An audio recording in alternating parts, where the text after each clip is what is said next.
Reading your comments part 4. Oh my god. Te, ba't mo ka akong... Malay ko sa'yo, ikaw nangangagaw ka ng crush. Bala ka dyan. Di ko kayo papansinin, mga kupal kayo. Inaagaw mo crush ko. Wag yan na sa'yo na yan, sa'yo na yan. Yoko na sa inyo. Bala kayo. Bakit pa magre-review? Babaksak din naman. Siyempre, kailangan mo yun, stock knowledge. Huy. Oo nga naman, wag na lang tayo mag-review. Sabi mo yan Francine wag tayo mag-review kupal ka talaga no?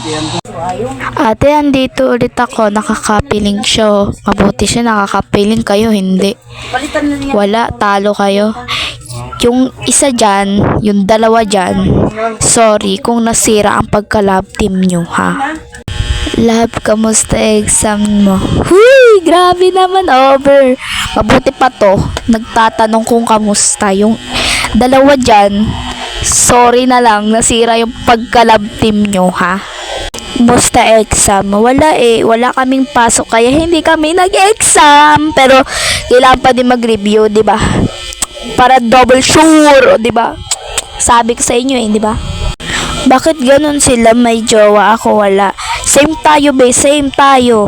Huwag ka mag-alala.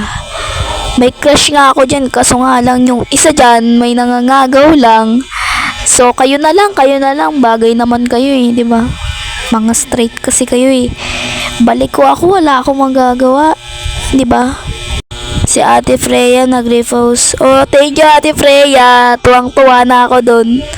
Nag-repost si Ate Freya. Congrats nyo ako guys. Huy. Mag-follow at mag-like na itong video at mag-copy link. Masarap na yan. Huy, masarap.